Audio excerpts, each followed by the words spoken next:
বহিরাজ্য থেকে রাজ্যে প্রবেশের পথে অসমের করিমগঞ্জে আটক 115 কোটি নিষিদ্ধ ইয়াবা ও হেরোইন, সেই সাথে আটক 4 হেরোইন পাচারকারী।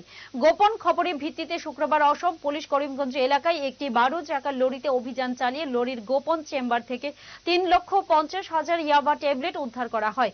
সাথে 1 কেজি 300 গ্রাম হেরোইনও উদ্ধার করা হয়। পুলিশ জানিয়েছে ইয়াবা ও হেরোইনের কালোবাজারি মূল্য প্রায় 115 কোটি টাকা। এই বিপুল পরিমাণ মাদক বহিরাজ্য থেকে ত্রিপুরার উদ্দেশ্যে নিয়ে যাওয়া হচ্ছিল।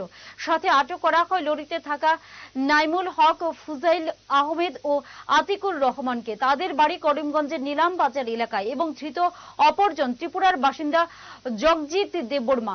করিমগঞ্জ থানার পুলিশ এনডিপিএস ধারায় একটি মামলা রুজু করে তদন্ত শুরু করেছে।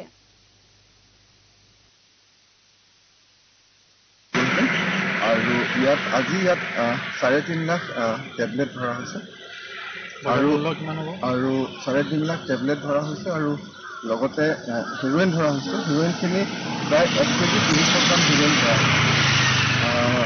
এই গোটেইখিনি বজাৰ মূল্য হ'ব, য'ত এইখিনি ফাইনেলি বিক্ৰী হ'লহেঁতেন তাত এইখিনিৰ বজাৰ মূল্য হ'ব প্ৰায় 115 কোটি টকা।